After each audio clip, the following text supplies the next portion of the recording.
Manifidina ajani Allah ayakum. Alhamdulillah kita masih bisa berjumpa lagi dalam rangka melanjutkan kajian kita, yaitu risalah tentang ibadah-ibadah pilihan. Pada pagi hari ini kita membahas tentang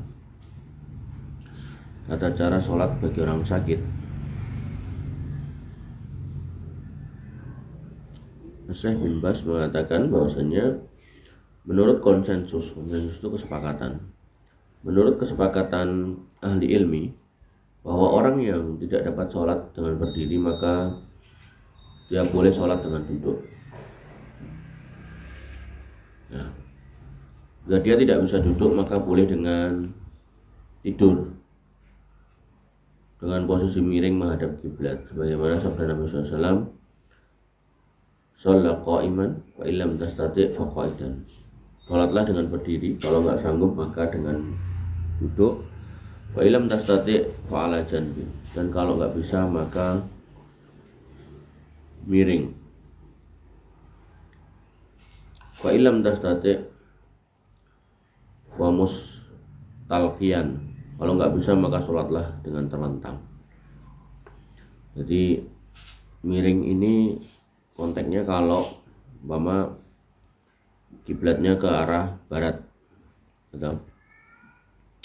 Maka miring ini kalau si tempat tidurnya itu melintang utara selatan, miring ke arah kiblat. Tapi kalau modelnya si tempat tidurnya ini melintangnya timur barat itu, maka tentu ya nggak perlu miring, karena kalau miring kamu miring berarti madepnya kalau utara atau ke selatan tuh, maka nggak perlu miring. Nah, syukur-syukur tempat tidurnya kayak yang di rumah sakit udah tekuk, itu bagus. Ya. Jadi perlu diperhatikan miringnya ini loh ya. Nek tempat tidurmu melintang ketan kulon, nek miring ketemunya ngalor ngidul gitu ya. Jadi jangan asal miring ya. Dan siapa mampu berdiri dan tidak dapat rukuk serta sujud maka wajib sholat dengan berdiri dan tetap wajib di atasnya. Jadi orang-orang yang kadang tuh mampu berdiri tapi rukuk nggak bisa gitu, maka berdiri ini wajib, nah rukuknya enggak. Kemudian untuk rukuk cukup baginya untuk menunduk, lalu duduk dan menunduk untuk sujud. Jadi pada gerakan-gerakan yang mampu dia kerjakan. Makanya kamu dapati orang-orang yang bisa berdiri itu berdiri, pas waktu rukuk dia duduk, ambil tempat duduk. Nanti pas posisi sujud dia turun sujud gitu. Nah itu yang benar kayak gitu. Jadi jangan kemudian tiba-tiba gak bisa rukuk terus akhirnya duduk terus dari awal sampai akhir, itu kurang tepat ya. Wa qumu lillahi qanitin, dan berdirilah untuk Allah dalam salatmu dengan khusyuk. Qanit itu yang penuh ketakwaan, dengan penuh ketaatan, disebabkan dengan khusyuk. Dan sabda Nabi SAW, "Sholli qa'iman," menunjukkan bahwasannya sholat itu hukum asalnya berdiri, bukan duduk. Dan juga sesuai dengan keumuman ayat, "Fattaqullah mastata'tum," bertakwalah kamu kepada Allah menurut kesanggupanmu. Jadi hukum asalnya yang pertama adalah berdiri. Jika dia matanya sakit dan dokter terpercaya menyarankan kepadanya, jika kamu sholat dengan terlentang maka aku akan mengobatimu, namun jika tidak maka aku tidak akan melakukannya, maka dalam kondisi ini dia boleh sholat dengan terlentang. Terlentang maksudnya melumah gitu, tapi ya tangannya tetap di sedekap, bukan damplang gitu mboten. Siapa yang tidak dapat rukuk dan sujud maka dapat diganti dengan merunduk untuk keduanya. Nah, kalau tadi kasus di awal tadi dia hanya nggak bisa rukuk, maka tetap berdiri. Nah sekarang nggak bisa rukuk dan nggak bisa sujud, jadi berdiri tetap. Begitu jatuh di rukuk dia duduk pakai kursi misal, sampai sujudnya juga di kursi itu. Ya cuma nunduk-nunduk aja, cuma dibedakan antara nunduk buat rukuk sama nunduk buat sujud. Ya, nunduk misal buat rukuk segini, nunduk buat sujud tertok jeru gitu misal, atau dibedakan. Ini terjadi atau juga dilakukan oleh orang-orang yang naik kendaraan seperti pesawat. Kan pesawat kan nggak ada tempat sholat, kecuali Saudi Airlines itu ada di belakang, itu ada. Pesawat lain nggak ada.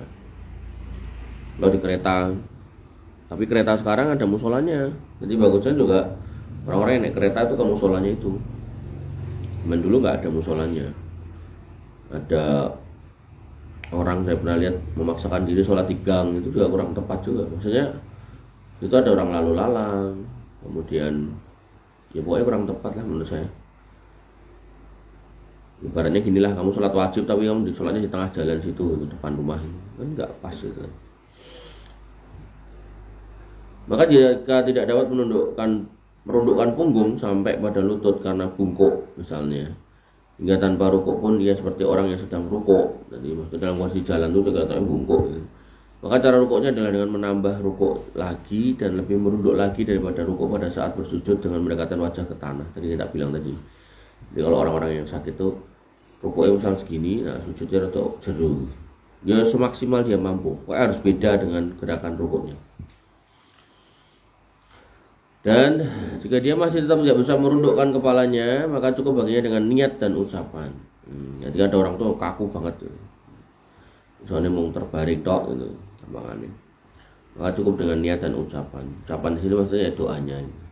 Doa rukuk ya rukuk, doa sujud sujud. Karena selama akal masih ada di badan, maka kewajiban sholat tetap ada sebagaimana dijelaskan dalam dalil di atas. Tuh, perhatikan. Jadi selama kita hidup, sholat itu masih ada kewajibannya. Bahkan dalam kondisi sesulit apapun, ya jangan pernah tinggal sholat.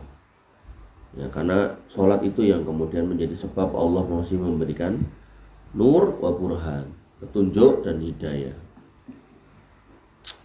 Dan sholat ini, kalaupun kita lakukan sebagaimana dilakukan oleh Nabi Shallallahu Alaihi Wasallam, itu masih kurang untuk masuk surga. Karena kita masuk surga bukan karena amal kita, tapi karena rahmat Allah. Nah, rahmat Allah diberikan kepada orang yang manut, salah satunya sholat. Jadi jangan merasa ya, aku sholat dari SP, SMP sampai SMA, pas kuliah mau prei sholat sih, nanti mau tak sholat lagi kalau udah nikah gitu. Jangan pernah merasa ibadah kita itu sudah banyak, ya, karena hadisnya jelas kita masuk surga karena rahmat Allah, bukan karena amal kita. Tapi rahmat Allah akan diberikan kepada orang yang beramal. Pahami ini loh. Kamu tidak menghayati ini, kamu nggak akan pernah nyepelekan sholat, nyepelekan ibadah-ibadah yang kita lakukan, yang menjadi kewajiban kita. Ada orang rumongso sholatnya hanya suge-suge terus aku tak sholat engko nek sugih wae. Nah, praisik ling sholat. Ini orang jahil ya, enggak usah ditiru kalau gitu. Ya, sekali lagi saya ulangi, ibadah kita itu kalau mau nyontoh Nabi SAW total itu kurang buat masuk surga. Kita masuk surga karena rahmat Allah, bukan karena ibadah kita. Sehingga kita ibadah seperti yang biasa kita kerjakan, maksudnya enggak sampai kaki bengkak-bengkak dan seterusnya, maka itu insya Allah sudah mencukupi, ya kan, untuk menjadi sebab Allah memberi rahmat kita. Jadi jangan sampai kita merasa gembedi gitu, merasa sudah beramal besar gitu. Jangan. Allah mengingatkan fala tuzakku anfusakum huwa a'lamu liman ittaqa. Jangan merasa paling suci, paling baik, paling benar, paling solih, paling banyak amal. Allah lebih tahu mana yang paling bertakwa. Allah ta'ala alam. Dan jika saat melakukan sholat rasa sakit mulai berkurang, baik untuk rukuk sujud, maka usahakan sholat sebagaimana cara yang semula. Dan jika orang yang sakit dan lainnya tertidur atau lupa, maka wajib baginya untuk segera sholat ketika bangun dan teringat, dan tidak boleh mengakhirkannya sampai masuk waktu yang lain, baru setelahnya ia sholat. Jadi kalau namanya orang sakit kan kadang pingsan itu, begitu melek langsung sholat, begitu melek langsung sholat, jangan ditunda-tunda. Nabi SAW bersabda, man nama an sholatin, barang siapa yang tertidur dari mengerjakan sholat, au nasiyan, atau nasiha, atau maaf, au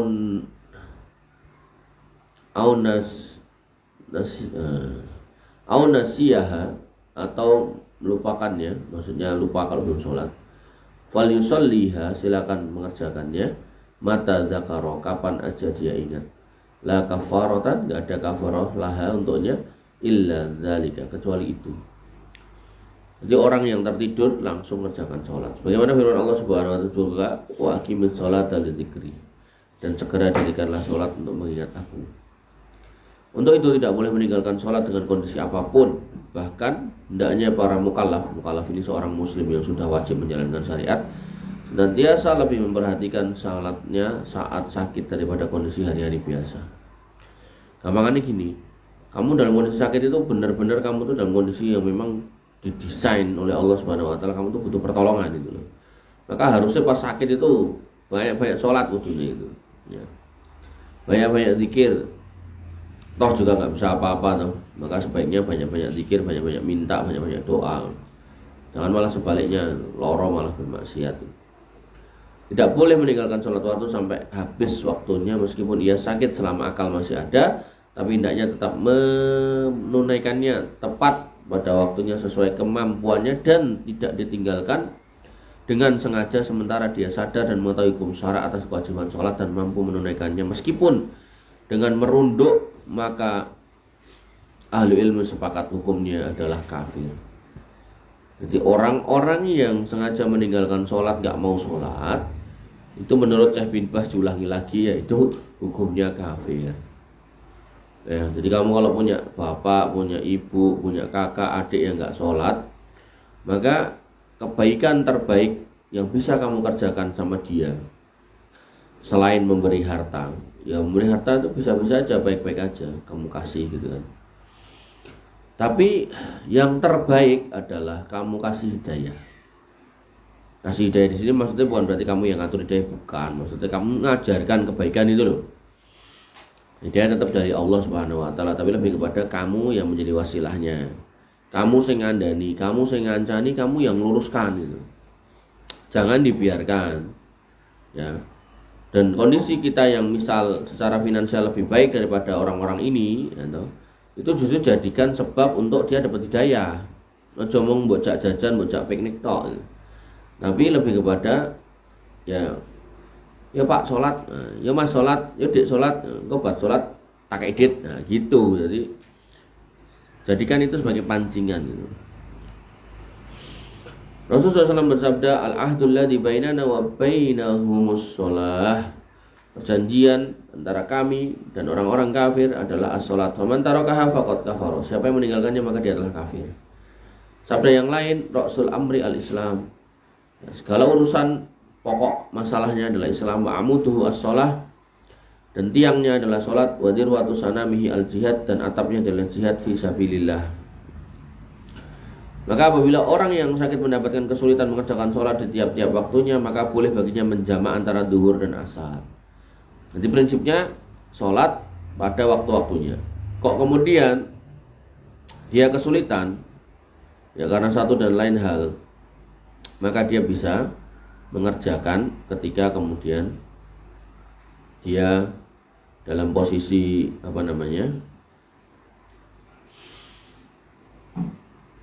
mudah gitu.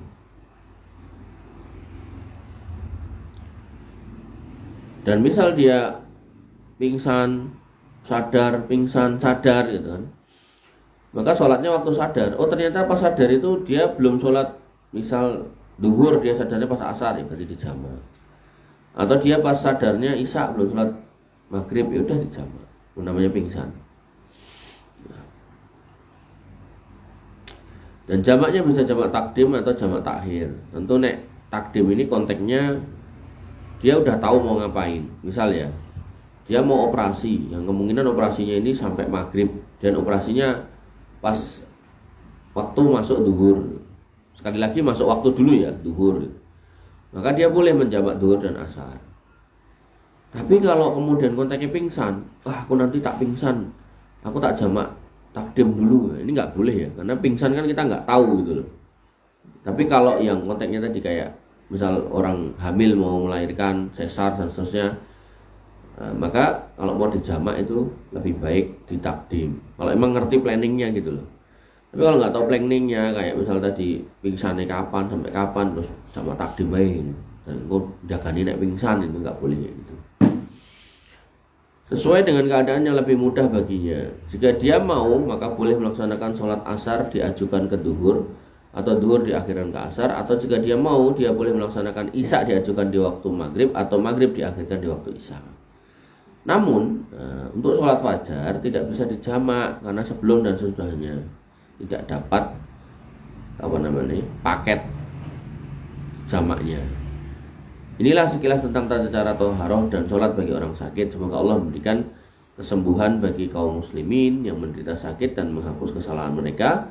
Dan semoga Allah menganugerahkan kepada kita ampunan dan kesehatan di dunia dan di akhirat. Sesungguhnya Dia adalah zat yang maha memberi dan mulia. Semoga salawat dan salam tercurah kepada Nabi Muhammad SAW, keluarganya dan seluruh sahabatnya. Baik, ikhwanifidina azani Allah wa iyyakum. Saya rasa cukup untuk pagi hari ini. Insya Allah besok kita lanjutkan di keutamaan puasa Ramadan yang mulai. Kita penjelasan tentang hukum-hukum penting yang samar bagi sebagian orang. Silakan pertanyaannya dikirim ke kolom chat. Ayo semuanya nulis. Saya tutup layarnya. Saya buka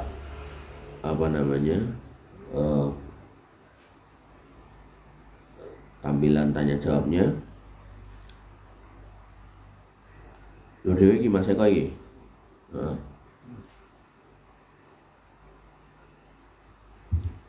Ayo semuanya nulis. Baik. Pertanyaan pertama, apabila seorang ibu posting tentang perkembangan ilmu agama anaknya, seperti sudah banyak hafalan dan bagusnya bacaan Al-Qur'an anaknya, dengan tujuan motivasi teman-teman yang memiliki anak seumuran, apakah diperbolehkan secara syariat? Prinsipnya innamal a'malu binniyat wa innamal likulli imrin ma nawa. Setiap amal itu tergantung niatnya dan orang akan diganjar atas niatnya. Artinya kalau niatnya benar seperti itu, insya Allah nggak apa-apa, ya. Tapi yang namanya syaitan, dia pinter banget untuk kemudian mengobrak-abrik, ya, niat, mengobrak-abrik hati, ya. Yang awalnya niatnya pengen supaya motivasi temennya, tapi lama-lama jadi riak gitu. Terakhirnya ketemu anak koncone, piye anakmu rong diapalan toh, apa yang anakku sing hafalane akeh. Ya. Dah, kalau udah mulai kayak gitu udah hati-hati ya. Hati-hati, karena setan itu gak akan berhenti mengerjai manusia sampai manusia itu rohnya dicabut oleh malaikat maut. Maka hati-hati, sekali lagi hati-hati. Karena sedekah juga sama gitu. Sedekah, haji, umroh sama. Ya, ada orang yang naik haji, pas naik haji suka banget gitu. Sampai Indonesia dapat undangan atau ditulis di undangan, gelar hanya lupa, marah gitu. Ya. Karena haji ini nggak dicantumkan, gitu. Aku nggak mau berangkat, gitu. Marah. Ada MC yang nyebut namanya, gitu. Bapak Angga Putra, gitu. Wah bengok waduh, woi haji ini di, aku sembah kaji mangsamu. Hal-hal seperti ini nih hati-hati. Karena ayatnya jelas, wala tubtilus shadaqatikum bil manni wal adha. Sedekah dapat pahala, iya. Tapi bisa cancel pahalanya ketika diikuti dengan bil manni wal adha, dengan menyebut-nyebut dan dengan menyakiti hati orang yang diberi. Menyebut-nyebut itu maksudnya gini. Jadi kowe lali po, kowe iso kaya ngono sangka sapa, gitu-gitu loh, bahasa-bahasa kayak gitu. Walah cah kayak sukses nek ra mergo aku, nah, kayak gitu. Atau kemudian al-ada menyakiti. Ya, nyoh. Dit, kowe dasar kere, ya gitu. Dasar wong nyusah ki wae uripmu. Nah. Maka hati-hati. Pokoknya urusan hati ini luar biasa, mengerikan kalau nggak hati-hati, ya, sensitif. Makanya doanya adalah Allahumma ya muqallibal qulub tsabbit qalbi ala dinik wa ya musarrifal qulub sharrif qalbi ila taatik. Nah, itu perkara yang dahsyat gitu.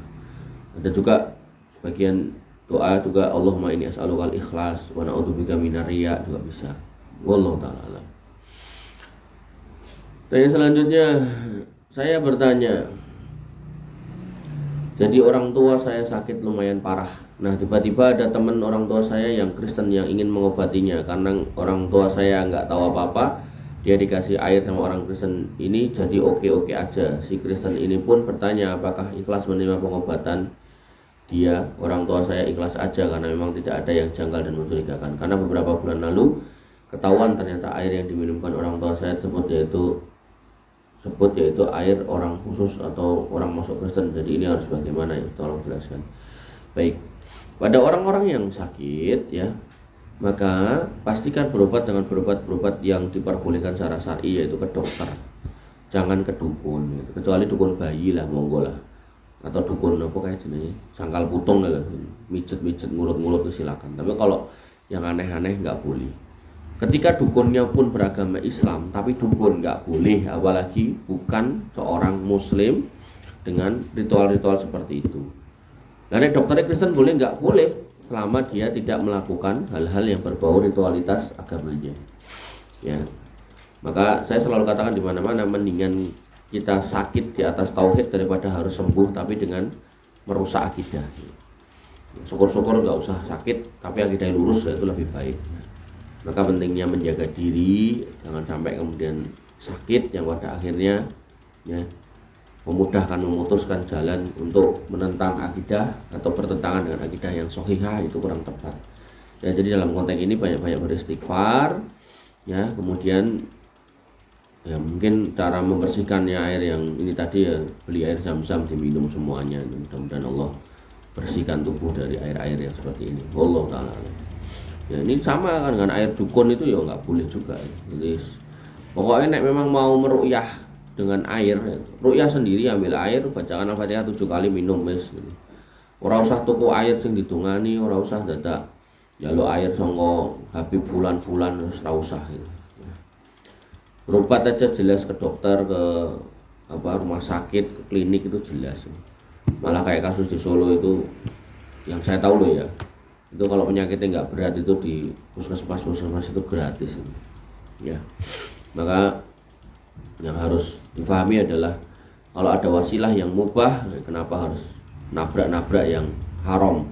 Bahkan kalau yang mubah nggak ketemu pun, ya mendingan kita sakit di atas tauhid daripada harus sembuh tapi dengan cara-cara yang nggak sesuai dengan syariat. Naudzubillah. Allah Ta'ala alam. Saya selanjutnya ingin bertanya, bagaimana membangun perasaan agar semakin mencintai Allah, terlebih dengan adanya kenikmatan dunia semakin banyak.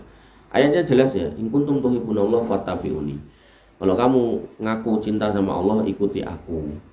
Nah, ikuti aku ya, kamu belajar sunnah-sunnah Nabi itu apa sehari semalam. Ada 1000 lebih itu. Bisa dibaca di kitabnya, 1000 sunnah Nabi SAW sehari semalam. Diikuti ya, dari mulai misal bangun tidur, kemudian bangunnya jam berapa, melakukan sholat apa, zikirnya apa. Makanya selalu saya katakan di mana-mana dalam bab menjelaskan tentang bid'ah itu kan, para ulama menyatakan bahwasanya orang-orang yang menambahi beban hidupnya dengan mengerjakan bid'ah itu mesti sunnah itu akan nyingkir gitu. Nah, makanya kamu punya gelas atau botol buat isi air putih, terus kok buat jejeli kopi atau buat jejeli teh atau buat jejeli minyak, si air putih itu akan keluar.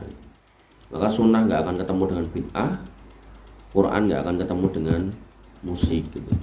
Maka kalau kamu yakin Quran itu jalan yang benar, ya tinggalkan musik.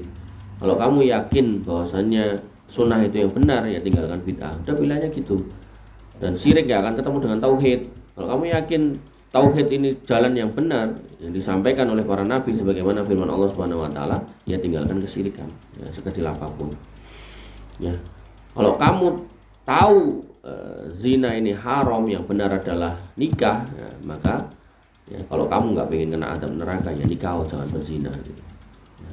Kalau kamu tahu makan harta yang halal itu lebih barokah ke badan daripada makan harta yang haram, maka sebagai laki-laki khususnya berusahalah untuk mendapatkan yang halal daripada yang haram. Pokoknya kayak gitu cara memahaminya. Nah, kalau kita jatuh ke bid'ah, jatuh ke syirik, jatuh ke perkara haram, maka kita harus siap menerima konsekuensinya. Bahwasanya Allah itu selain Ghafurur Rahim, Allah juga Sadidul Iqab. Jadi Allah bisa memberi rahmat atas ibadah kita yang sedikit, tapi Allah juga bisa memberikan adab ketika kita ya memiliki atau melakukan dosa, wabil khusus ketika dosanya adalah konteksnya kesyirikan, bahaya kalau dibawa sampai mati. Makanya kalau kajian itu saya bacakan doa Allahumma rahamna waghfir lana ma qaddamna wa ma akhorna, dan ampunilah dosa kami yang pernah kami lakukan dulu dan yang akan datang, wa ma a'lana wa ma asrarna, yang nampak dan yang tersembunyi, wa ma anta alamu bihi minna, dan apa yang engkau lebih tahu daripada kami. Artinya kadang tuh kita melakukan dosa saking banyaknya sampai ada yang terlewat gitu loh.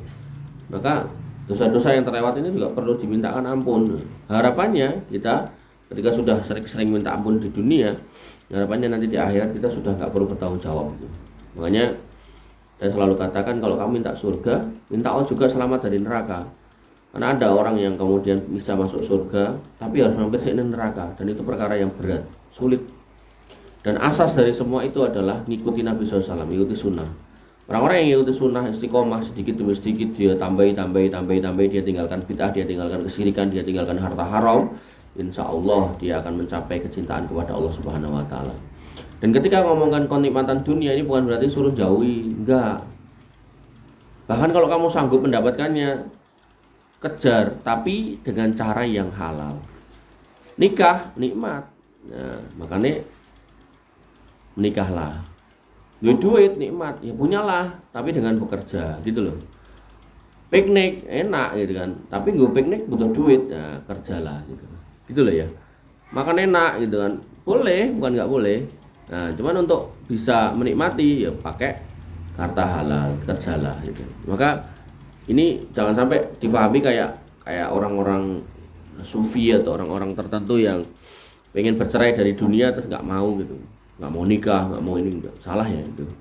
Tapi kalau kamu memang benar-benar sibuk sekali, ya sibuk dalam artian yang benar ya, kayak Imam Nawawi, Ibnu Taimiyah gitu, sibuk nulis kitab, berdakwah, jihad gitu kan, sampai nggak sempat nikah ya nggak apa-apa. Tapi kalau kamu nggak sibuk terus pengen kayak pendeta, kayak pastor, nggak nikah, lah ini dosa ya. Nabi SAW mengatakan faman rohiba an sunnati falaysa minni, siapa yang benci sunnahku maka dia bukan bagianku.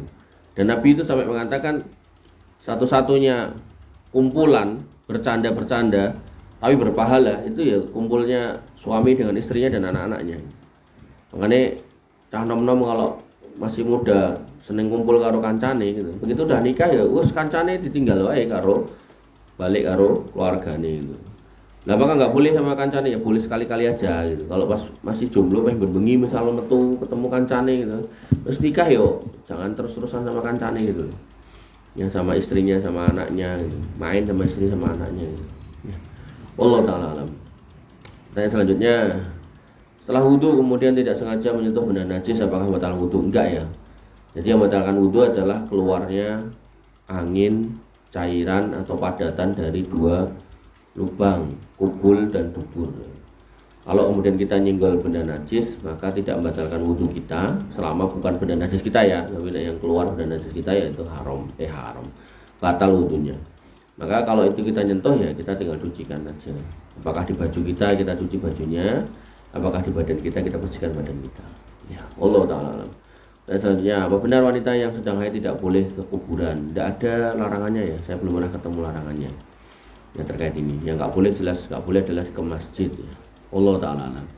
Dan selanjutnya, apakah diperbolehkan berangkat haji dengan modal uang hutang? Dalam konteks kurban yang hukumnya sunnah muakkad diperbolehkan hutang dengan catatan punya kemampuan untuk nyaur. Dalam konteks haji juga sama, bahkan ini ibadah wajib. Maka kalau memang dengan hutang kemudian bisa naik haji dan memang ada jagan buat bayarnya, maka dipersilakan. Hanya saja ya toh, bagusnya sebelum berangkat itu ditulis ya untuk ahli warisnya sebuah wasiat, karena namanya haji itu perjalanan jauh.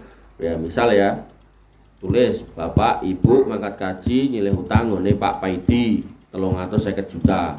Nah, kalau bapak ibu mati ya toh sawah sing iki keke Pak Paidi. Nah, itu nggak apa-apa gitu ya. Allah taala alam.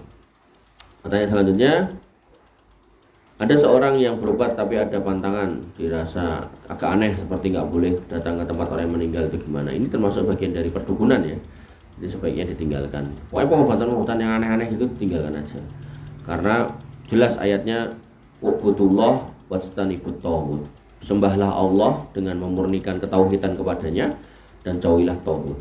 Nah, tauhid ini semua wasilah baik orang maupun ritual maupun tata cara yang mengantarkan orang pada kesyirikan. Jadi kalau ada kemudian dukun, itu nggak boleh. Pengobatan alternatif yang berbau-bau dukun nggak boleh. Ritual-ritual yang kayak dukun nggak boleh. Maka harus dijauhi sejauh-jauhnya. Dan sekali lagi saya ingatkan, mendingan sakit di atas tauhid daripada harus sembuh tapi dengan cara-cara yang melanggar akidah. Wallahu ta'ala alam.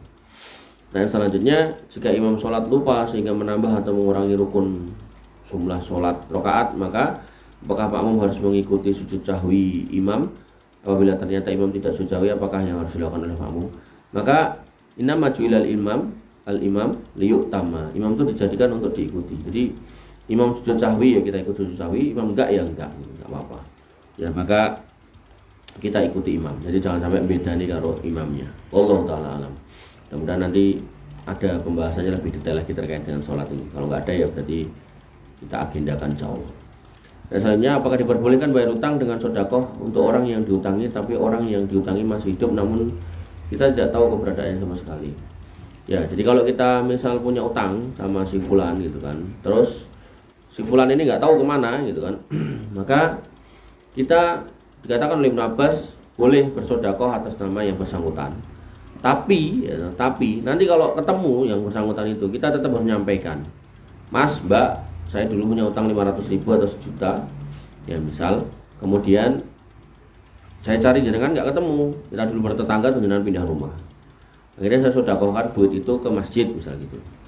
Nah sekarang saya sampaikan ke jenengan, nah kira-kira jenengan segitu apa enggak? Kalau dia mengatakan enggak, mana duitnya, maka kita tetap harus memberikan lagi. Dan sedekah yang pertama itu menjadi hak kita. Tapi kalau kemudian dia mengatakan ridho, maka selesai sudah urusan itu. Oke. Maka sedekah yang pertama itu niatnya adalah untuk menutup kemungkinan kita lupa bayar. Nah, kemudian kalau ketemu orangnya kita tetap harus mengklarifikasi. Tapi kalau nggak ketemu, insya Allah sudah tercatat bayar utang dengan cara sedekah atas nama yang bersangkutan. Wallahu ta'ala alam. Pertanyaan selanjutnya, apakah benar apabila non muslim yang akan masuk Islam harus dikhitan dulu sebelum mengucapkan 2 kalimat syahadat? Prinsipnya yang saya tahu adalah 2 kalimat syahadat dulu. Nah, apakah kemudian 2 kalimat syahadat tidak sah kalau belum khitan? Ya, saya tidak tahu. Tapi yang saya tahu, orang kalau masuk Islam tuh 2 kalimat syahadat dulu, bukan khitan dulu. Ya, wallahu ta'ala alam.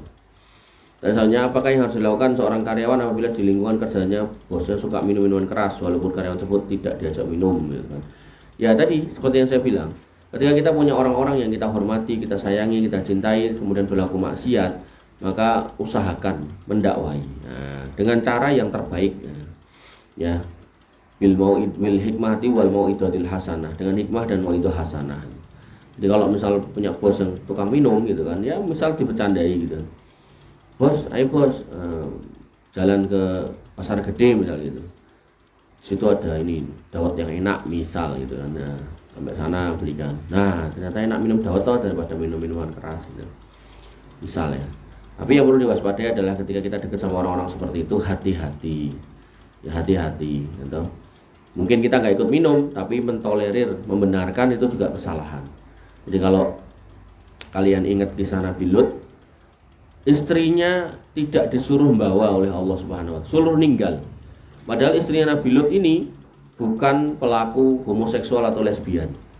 Dia cuman membenarkan perbuatan kaum Nabi Lut. Nah, jadi Nabi Lut ketika berdakwah kepada kaumnya, istrinya justru mengatakan wis topak Pak Jarno ae gitu loh. Ngejarkan ini adalah sebuah kondisi yang salah. Nah, dalam Islam yang sampaikan Nabi SAW, man ra'a minkum munkaran falyughayyir biyadihi. Kalau kamu lihat kemungkaran, rubah dengan tangan, wa illam yastati' fa bilisani. Kalau nggak sanggup dengan mulut, kalau nggak sanggup dengan hati, wa dzalika athabul iman. Jadi mengkondisikan hati meneh ini loh, untuk istiqomah membenci kemaksiatan ini bukan perkara mudah loh. Apalagi dilihat tiap hari. Nah, nanti kalau puncaknya kamu membiarkan, ya toh, nah, maka khawatirnya posisi kita itu kayak posisinya si Nabi, istrinya Nabi Lut itu loh. Jadi sama orang bermaksiat itu kan yang ngerti dino-dino terus akhirnya cuek gitu. Dan parah lagi Nabi SAW pernah bersabda tentang sejumlah orang yang membuat barisan panjang berjalan menuju Ka'bah untuk pengen menghancurkan Ka'bah. Maka Allah Subhanahu wa taala berkehendak menenggelamkan dari ujung ke ujung orang-orang ini. Plus gitu. Kemudian Ibunda Aisyah bertanya, bagaimana dengan orang-orang yang di tengah-tengah yang ngepasi pas jalan dia pengen ke Mekah, pengen dagang, sedangkan melu tenggelam di situ, gimana ya Rasul? Kata Nabi, mereka akan dibangkitkan dan akan ditanya sesuai niatnya gitu. Makanya berkumpul dengan orang-orang yang jelas-jelas ya berbuat kemaksiatan, jelas-jelas nyata gitu kan. Itu khawatirnya adab Allah turun, kita ketut gitu loh. Dan ketika kita ketut, harusnya kita itu bisa beramal, bisa sholat, bisa ketut, dan ketut ya mati di situ gitu. Maka kalau kemudian pas kita ketut, hati kita ini kayak hati ini istri Nabi Lut, nah ini repot, hati-hati. Makanya saya pernah ditanya seorang ibu-ibu yang dia kerjanya di perusahaan luar negeri gitu, internasional. Dia bilang gitu, Ustadz gimana saya menghadapi teman-teman saya yang homo, yang lesbi gitu. Karena saya lihat mereka itu lebih ramah daripada yang normal gitu. Ya, setan pinter banget ya. Jadi wong-wong normal digawe lesunan, emosinan, galak gitu. Tapi wong-wong homo digawe lemah lembut gitu kan. Gimana gitu. Ya, saya jelaskan yang seperti ini tadi itu. Bahwasanya yang dikhawatirkan adalah justru hati kita membenarkan, menganggap itu baik padahal itu salah. Ya, maka yang harus kita pahami adalah urusan hati ini repot banget.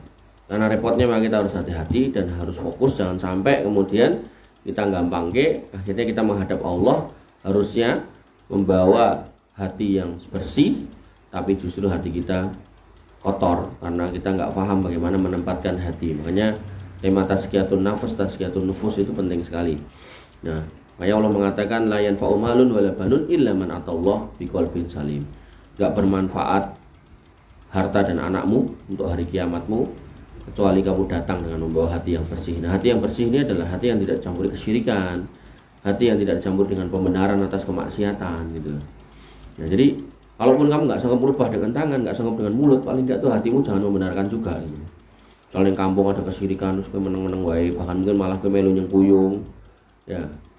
Kayak misal di mana? Parangtritis, gua ndas kebo. Wah, ayo rono ngopo? Larung. Lah, kan kita nggak boleh melakukan itu. Karena kurang lakon ya, aku mau pengen nonton. Nah, itu sama aja gitu ya. Maka hal seperti ini yang harus kita jauhi, jangan sampai kemudian kita terlibat walaupun sekedar nonton ya. Kurang lebih saya mohon maaf. Alafu minkum. Subhanakallahumma bihamdika asyhadu an la ilaha illa anta astaghfiruka wa atubu ilaik. Assalamualaikum warahmatullahi wabarakatuh.